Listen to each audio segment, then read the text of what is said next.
2, 1. Gracias por continuar con nosotros en este programa Tras las Huellas desde Santo Domingo, República Dominicana, el periodista José Cuevas. Ya tenemos con nosotros al doctor Jaime Caonabo Terrero, abogado de los tribunales, pero además es el vicerrector de la Universidad del Caribe, Unicaribe, y es el representante allí de la Escuela de Derecho de esa gran universidad de la República Dominicana. Gracias, doctor, por estar con nosotros. Gracias a usted por la invitación. Así es. Sí. Doctor, preguntarle de una vez, ¿cómo ha ido, cómo marcha la preparación de los abogados, a pesar de que la República Dominicana tiene un gran cúmulo de abogados y ha sido inclusive criticada esa carrera? Bueno, mira, en la Universidad del Caribe nosotros tratamos, y lo logramos también, desarrollar los niveles de competencias de nuestros estudiantes y fortalecer el perfil profesional de los egresados. En Unicaribe se ha hecho una gran inversión en recursos tecnológicos y en recursos humanos para lograr los objetivos deseados. Así es. Sí.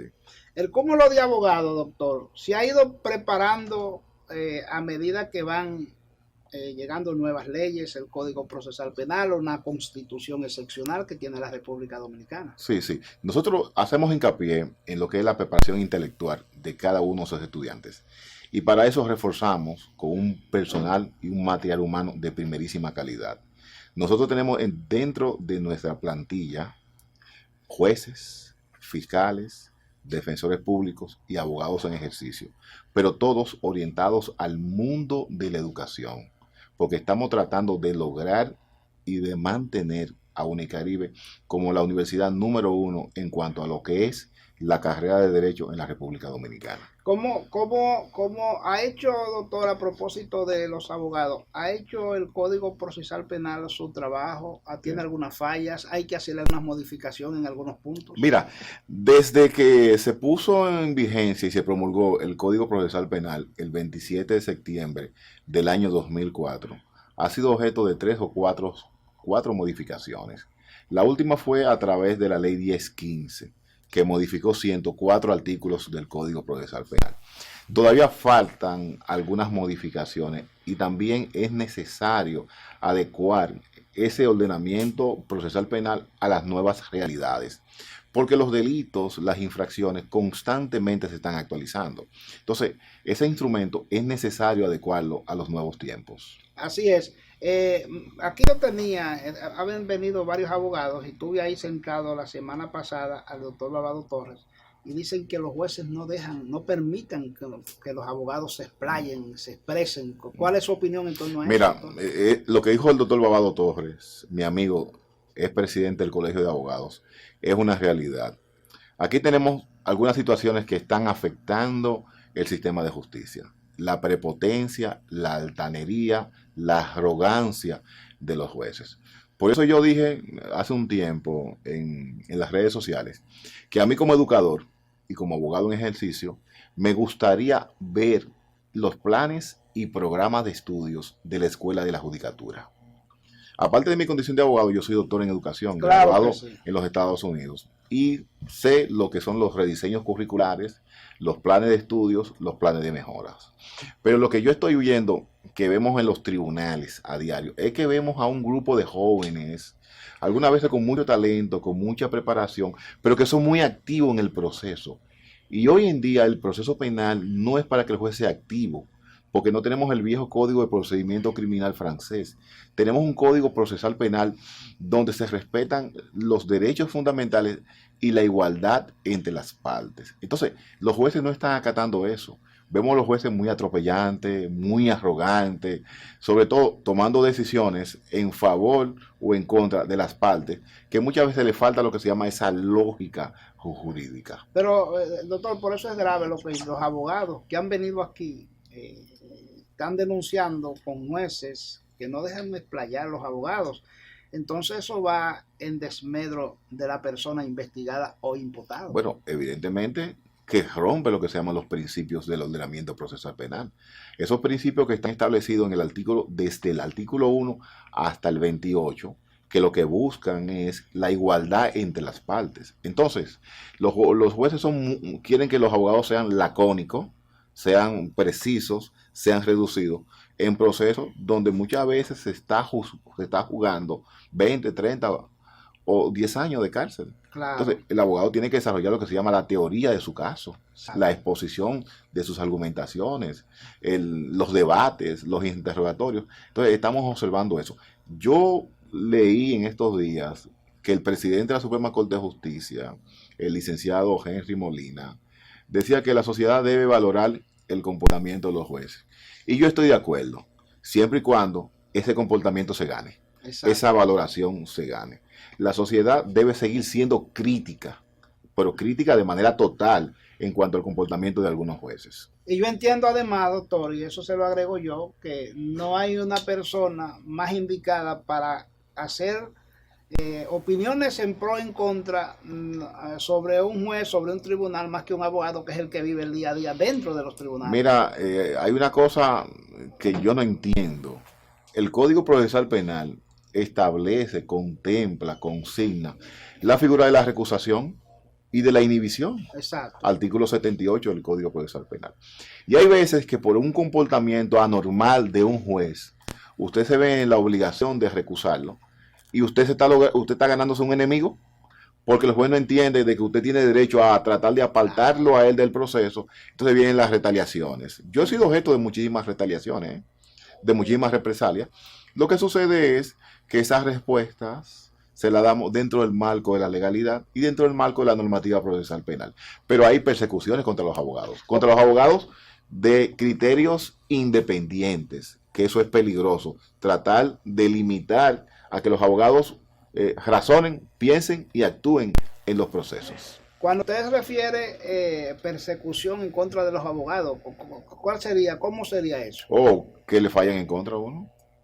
Toman decisiones en contra de los clientes nuestros y nos vemos en la obligación de recurrir a la Cámara Penal de la Corte de Apelación e interponer los recursos correspondientes. Cuando hay situaciones que a simple vista el juez puede fallar en favor de una o de otra parte. ¿Qué cantidad de... Una pregunta muy académica, doctor. ¿Qué cantidad de decisiones hace la Corte después que un abogado emite un recurso para valorar esa acción del juez a favor o en contra del juez? ¿Le dan la razón al juez o se la dan al abogado? No, pasa lo siguiente. La Cámara Penal de la Corte de Apelación, como alzada o como tribunal inmediato superior, según el artículo 422, puede confirmar la decisión del juez de primer grado, puede modificarla o puede ella tomar su propia decisión. Por suerte, por lo menos en el distrito donde yo ejerzo con mucha frecuencia, los jueces que integran la Cámara Penal de la Corte de Apelación son personas muy, pero muy preparadas, porque son jueces de ejercicio y de una vasta experiencia. No pasa lo mismo con los jueces de la jurisdicción de atención permanente, con los jueces de la audiencia preliminar, ni con los jueces de los tribunales colegiados. Hay mucha improvisación, hay mucha juventud inexperta, Así juventud inexperta, no incapaz, juventud inexperta, falta de experiencia profesional, que debe legislarse de nuevo y establecer como requisito sine qua non que la persona que va a optar por un cargo de juez debe tener por lo menos un mínimo de 4 o de 5 años de ejercicio profesional intenso, que lo pueda probar claro, y que lo pueda demostrar. Claro, continuamos conversando, está interesante entrevista, que es bueno que usted y sobre todo los abogados o los aspirantes a ser abogados con el doctor Jaime Caonabo Terrero. Doctor, me llega a la mente cuando usted menciona la medida preliminar, la medida intermedia, es decir, la audiencia preliminar. Se ha sido de crítica porque el código así lo establece, que si le emiten una decisión, es decir, envían a un investigado en ese momento a un juicio de fondo, él no puede apelar esa decisión. Sin embargo, si le dan un auto de no lugar, el Ministerio Público sí lo puede hacer. Bueno, la normativa lo prohíbe, pero tenemos decisiones recientes de la Cámara Penal de la Corte de Apelación cuando hay violación a derechos fundamentales. Exacto. Y cuando hay una violación a la Constitución de la República. Exacto. La Corte ha tomado decisiones en cuanto al auto de apertura. que es bueno que yo diga hoy aquí en este programa tan visto por los abogados dominicanos, que desgraciadamente, tanto en las audiencias de medida de coerción como en la audiencia preliminar, desgraciadamente se ha desnaturalizado, esas fases se han desnaturalizado. Vemos los jueces que lo que hacen más la veces de faranduleros, sí, de cantantes de orquesta, que de jueces que están administrando justicia. Lo hemos visto en todos los casos importantes, ¿eh? Así es. Desde el caso Pulpo, del Pulpo, Sí, que eso no fue más que una desnaturalización grosera de ese proceso. sí. El juez permitió eso. El Ministerio Público se fue a mercadear y los abogados estaban súper mercadeando en el proceso ante los medios de comunicación. Y lo que menos se aplicó ahí fue derecho. Se desnaturalizó lo que son las audiencias de medida de coerción. Pero en la audiencia preliminar, que es un juicio de pruebas, también los jueces desnaturalizan esa fase procesal. Así es. Entonces tienen los jueces de la jurisdicción de juicio que enmendarla. Yo, doctor, yo no lo que lo corrijo, sino que le sugiero a mis colegas y amigos abogados, a muchos, otros no lo hacen, pero yo siempre les sugiero, doctor, que no llamen prima facie a su cliente imputado. No, claro. Que lo llamen investigado. Que no le llamen la palabra imputado, porque entonces usted mismo lo está condenando. Evidentemente que ya sí. Ya te lo envió un juicio. Presunto culpable. Exactamente, doctor. Pero entonces con esa parte ahí de la no apelación del investigado o imputado, no se pudiera, ustedes nos proponen una modificación al Código Procesal Penal para que haya desde el Código una igualdad procesal. Todo va a depender del interés de los políticos en el Congreso, del interés de las organizaciones no gubernamentales que tienen secuestrado parte del sistema de justicia, donde en esas grandes oficinas se determina qué artículo o qué artículos del Código Procesal Penal se van a modificar. Pero evidentemente que sí, hay una violación a un derecho fundamental. Dice la Constitución que toda sentencia, y si bien es cierto que el auto de apertura a juicio no es una sentencia, pero le pone término Claro, a una investigación, debe ser objeto de un recurso. claro. Y la Constitución lo establece. Entonces, podríamos legislar, o el mismo Tribunal Constitucional, cuando esté apoderado de una revisión sobre algún aspecto del Código Procesal Penal, podría tomar una determinación y establecer eso desde el punto de vista constitucional. Doctor, pero el Tribunal Constitucional, que ha emitido importantes decisiones, Sí, importantes. Es que no le ha llegado al Tribunal Constitucional esa parte ahí sobre No el envío a un juicio de... Sí, no ha sido apoderada. No ha sido apoderada de esa instancia. Ella no puede tomar decisiones mutuo propio, debe ser apoderada. Entonces, cuando sea apoderada de un caso parecido, ella se verá en la obligación de emitir un fallo y con la emisión de ese fallo ya se corregirán algunos entuertos. ¿Cómo valora usted el trabajo del Tribunal Constitucional? Excelente, excelente, de primerísima calidad. Los jueces que lo integran son personas muy capacitadas, son verdaderamente independientes, que eso le falta al sistema de justicia. Es bueno acotar que el Tribunal Constitucional no forma parte del Poder Judicial. Así mismo. Es un suprapoder. Uh-huh. Sin embargo, el Tribunal Constitucional, su presidente, es un hombre honorable, serio e independiente de criterios. Y gran académico. Y es un académico de primera línea. Sí. Sin embargo, nos falta en el sistema de justicia ese nivel de independencia. Nos referimos al magistrado Melton Ray Guevara. Sí, excelente, brillante ciudadano, un ciudadano honesto, preparado. No fue objetado por ninguno de los partidos políticos, no fue objetado por la sociedad dominicana y está haciendo un brillante trabajo en el Tribunal Constitucional. Doctor, ¿cómo se manejan sobre todo los jueces con el populismo penal? ¿Es temor? ¿Hay alguna situación que se dan para no dar una decisión, la que tiene que ser? Hay mucho miedo, hay mucho pánico, hay mucho temor al qué dirán y el qué harán en contra de mí por tomar tal o cual decisión. Los jueces hoy en día no son independientes, y lo acabo de decir, son independientes. Pero ¿usted se refiere a todos los jueces o a algunos? Algunos jueces son independientes. Okay. Algunos jueces son independientes. Pero hay que buscarlo con lupa, doctor. Hay que buscarlo con lupa. Lamentablemente ya no están en el sistema. no están en el sistema de justicia penal. Y te puedo mencionar algunos. Alejandro Vargas es un juez independiente. Sí, hizo un gran trabajo y hace un gran trabajo. Katia Miguelina, una juez independiente. Miriam Germán, cuando estaba en el sistema de justicia, era independiente. Y creo, no tengo la menor duda, que todos los jueces de la Cámara Penal que integran las salas penales de la Corte de Apelación son independientes. Nuestro amigo que estaba en la Corte, que era juez presidente de... Ay, se me olvidó el nombre. Teófilo Andújar. Brillante juez. Sí. Muy independiente de criterios. Tomaba las decisiones de acuerdo a la ley, sin temor del que dirán. Fue ascendido a la Corte. Desgraciadamente, la jurisdicción de primer grado se afectó, pero la Corte ganó con la presencia de él. Entonces, pero en sentido general, hay mucho miedo, hay mucho temor al populismo penal, porque en síntesis, el populismo penal lo que busca es darle respuesta a lo que pasa en la sociedad. Así es. Esa es la situación del populismo penal. Yo quiero resolver los problemas de la sociedad en base a decisiones irresponsables. Así es. Nosotros nos vamos con el permiso del doctor Jaime Caonabo Terrero. Nos vamos a una pausa. Venimos de una vez con esta interesante entrevista. Ya retornamos.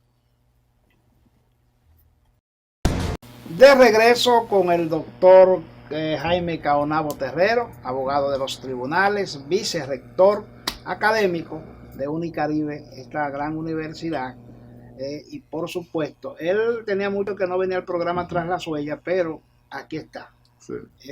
Lo consideramos siempre socio de este programa. Sí, así mismo es. Así es. Doctor, el Ministerio Público, y son los informes que le llegan a uno, y es lo que uno ve, por cualquier cosita, prisión preventiva. ¿Cómo usted ve esta? Bueno, mira, el Código Procesal Penal, en el artículo 226, establece que las medidas de coerción se solicitan a requerimiento del Ministerio Público o la parte querellante en los casos de acción pública. Son 7 las medidas. Sí. Pero ellos piden siempre la más grave, la más gravosa, la prisión preventiva. Hacen todo lo contrario que tiene que ser. Exactamente. Ahora, ¿quiénes son los culpables de eso? El Ministerio Público puede pedir lo que él quiera, pero el juez que le impone. Claro. El juez dominicano es que le impone. Las cárceles están llenas, pero no están llenas por el Ministerio Público, Primera vez que estoy diciendo que se dice esto, Las cárceles están llenas por las decisiones que toman los jueces en los tribunales. Hay decisiones de esas que pueden ser una garantía económica, un impedimento de salida, una visita periódica. ¿Y por qué la prisión preventiva? ¿Por qué la más extrema? Porque tenemos un populismo penal. Pasa lo mismo con la figura del cese. Sí. Los ceses se toman en favor de las personas que están en los casos importantes. Pero cuando va una gente de a pie, un infeliz, un pobre, los jueces le niegan el cese, argumentando de que el abogado del imputado, el abogado del acusado, el prevenido, como se le llama hoy en día, está incidentando el proceso. Las medidas de instrucción están establecidas en la normativa procesal penal. Así es. Si yo voy a una audiencia por primera vez, ¿puedo conocer el proceso? Yo no puedo conocer el proceso. Así es. Yo tengo que solicitar el aplazamiento o la postergación o la posposición para estar en igualdad procesal con el ministro de la persecución criminal, que es el Ministerio Público. Claro. Y si el cliente mío no lo trasladan a la audiencia, ¿soy yo como abogado culpable de eso? Y si el abogado contrario presenta una excusa de inasistencia, ¿soy yo culpable de eso? Sin embargo, cuando transcurre el año y usted va donde el juez y dice, magistrado, vamos a solicitarle muy respetuosamente que usted tenga bien ordenar el cese de la prisión. Cuando se ordena el cese, no se está diciendo que el proceso terminó. No, hay un cambio de estatus del imputado o del prevenido de prisión preventiva por un tipo de garantía de la que establece el 226. Sin embargo, los jueces niegan eso. Doctor, con relación a los plazos, ¿están bien los plazos ahí? ¿Hay que aumentarlo un poco más? ¿O es que lo han aumentado para beneficiar al Ministerio Público. Y ni así. Ni así. Mira, tenemos el artículo 241, párrafo 3, que habla de lo que se llama el cese de la prisión preventiva. Cesa al año. Pero cuando el caso es complejo, la prisión preventiva impuesta por medida de coerción cesa a los 18 meses. Tenemos la duración máxima del proceso, 4 años. Eran 3. Le dieron un año adicional al Ministerio Público. Y todavía se siguen violando los plazos, se sigue violando el sagrado derecho de defensa.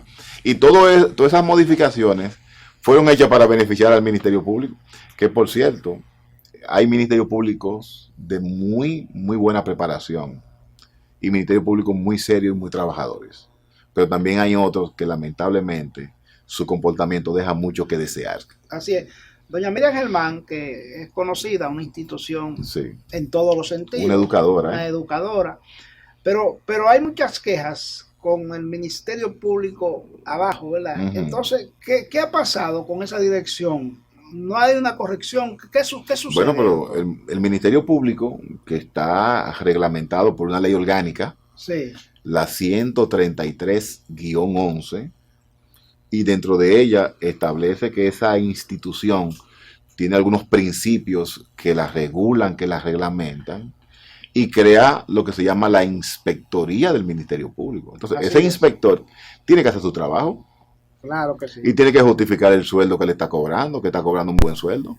Así es. Claro. Pero sobre todo, es bueno que la ciudadanía aprenda a reclamar cuáles son sus derechos. Claro. Y cuando le violan sus derechos, denunciar esos derechos. Eso ya depende de la ciudadanía. Claro que sí. La ciudadanía tiene que empoderarse de esa situación. Bueno, doctor, pero en el populismo penal, por ejemplo, los jueces se llevan de la ciudadanía, es también que se lleven de sugerencias. No, lo que pasa es que hay mucha irresponsabilidad. Yo creo que hay muchos jueces que son superiores a Poncio Pilatos. Se lavan las manos. Yo tengo jueces amigos, yo tengo alumnos que son jueces de primera instancia, de jurisdicción de acción permanente, de corte, y me han dicho en privado, profesor, por condenar a una persona, a uno no le abren procesos disciplinarios, ni lo persiguen, ni le interceptan las llamadas telefónicas. Entonces, mientras esa situación esté, yo no me voy a buscar problemas con nadie.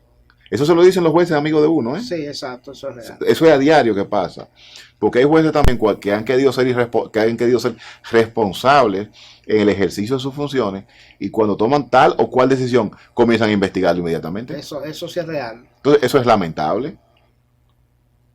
Doctor, entonces, usted entiende, doctor, que, y es interesante, sobre algunos jueces muy jóvenes que están poniendo a administrar la justicia, sí. Eso se ve el vacío, se nota la inexperiencia. Entonces, ¿cómo sería eso? Mira, ellos vienen con muy buena formación, es innegable, hay que decirlo, tienen una buena formación teórica, pero nunca lo han vivido en la práctica. Nunca. Es como cuando tú estudias por correspondencia. Tiene que hacer práctica.